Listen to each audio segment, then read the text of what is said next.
കണ്ണൂരിൽ നിന്നൊരു പ്രധാനപ്പെട്ട വിവരം വരുന്നുണ്ട്. കണ്ണൂർ പയ്യന്നൂരിൽ പോലീസിനെ ബോംബെറിഞ്ഞ കേസിൽ ശിക്ഷിക്കപ്പെട്ട CPM കൗൺസിലർക്ക് പരോൾ നീട്ടി. 20 വർഷം തടവിന് ശിക്ഷിക്കപ്പെട്ട VK നിഷാദ് ജയിലിൽ കിടന്നത് 1 മാസം മാത്രമാണ്. 3ാം തവണയും പരോൾ നീട്ടിയതോടെ നിഷാദിന് 1 മാസത്തോളം പരോൾ ലഭിക്കും. ഫെലിക്സ് കണ്ണൂരിൽ നിന്ന് വിവരങ്ങളുമായി ചേർന്നുണ്ട്. ഫെലിക്സ്, ഈ അടുത്തിടയ്ക്കൊക്കെ പറഞ്ഞ ഒരു സംഭവമാണ്, എനിക്ക് തോന്നുന്നു നവംബർ സമയത്തോ മറ്റോ ആണെന്ന് തോന്നുന്നു. ജയിലിൽ അങ്ങോട്ട് പോയതല്ലേ ഉള്ളൂ, അതിനിടയ്ക്ക് പരോൾ അത് നീട്ടി നൽകുന്ന ഈ പ്രത്യേക ചില ആൾക്കാർക്ക് മാത്രം എങ്ങനെയാണ് ഇങ്ങനെയൊക്കെ ഇളവുകൾ ലഭിക്കുക? ഇതിപ്പോൾ നവംബർ 25-നാണ് പോലീസിനെ ബോംബെറിഞ്ഞ് വധിക്കാൻ ശ്രമിച്ച കേസിൽ CPM ഡിവൈഎസ്പിയുടെ പയ്യന്നൂർ ബ്ലോക്ക് സെക്രട്ടറിയും ഒപ്പം തന്നെ CPM കൗൺസിലറുമായ നിഷാദിനെ കോടതി 20 വർഷം തടവിന് ശിക്ഷിച്ചത്. പിന്നീട് 1 മാസം കൃത്യം കഴിഞ്ഞ് ഡിസംബർ 26-ന് നിഷാദിന് 6 ദിവസത്തെ പരോൾ, അടിയന്തര പരോൾ അനുവദിച്ചു.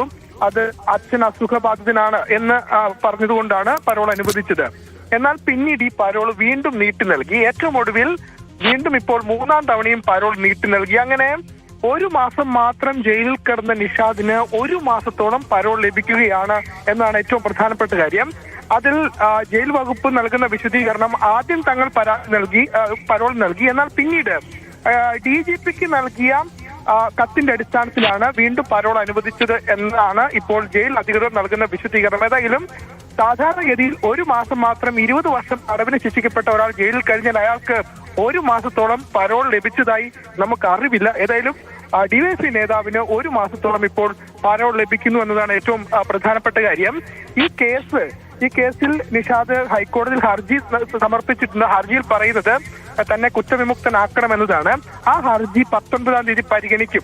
19-ാം തീയതി പരിഗണിക്കുന്നതിന് ശേഷം മാത്രമേ, അതിൽ വിധി വന്നതിന് ശേഷം മാത്രമേ നിഷാദ് അതിൽ റദ്ദാക്കുകയാണെങ്കിൽ പുറത്തു വരും. റദ്ദാക്കാത്ത പക്ഷം വീണ്ടും ജയിലിലേക്ക് പോകാൻ തന്നെയാണ് സാധ്യത. ഏതായാലും കൗൺസിലറായി വിജയിച്ചെങ്കിലും നിഷാദ് ഇതുവരെയും സത്യപ്രതിജ്ഞ ചെയ്തിട്ടില്ല. അതുകൊണ്ട് തന്നെ പയ്യന്നൂർ നഗരസഭയിലെ 46-ാം വാർഡിൽ ഉപതെരഞ്ഞെടുപ്പ് നടക്കാനാണ് സാധ്യത. ശരി, ഫെലിക്സ് ആണ് വിവരങ്ങൾ നൽകിയത്. അപ്പോൾ പയ്യന്നൂരിൽ പോലീസിനെ ബോംബെറിഞ്ഞ കേസിൽ ശിക്ഷിക്കപ്പെട്ട ആളാണ്. പുള്ളി ഇപ്പോൾ 20 വർഷത്തിനായിരുന്നു തടവിന് ശിക്ഷിക്കപ്പെട്ടത്. ജയിലിലൊക്കെ കിടന്നത് 1 മാസം മാത്രമാണ്. പലതരത്തിലുള്ള വിശദീകരണമൊക്കെ നൽകുകയും ചെയ്യുന്നുണ്ട്. എന്തായാലും 3ാം തവണയും പരോൾ നീട്ടിയിരിക്കുകയാണ് എന്നുള്ളതാണ് വിവരം. ഫെലിക്സ് ആണ് വിവരങ്ങൾ നൽകിയത്.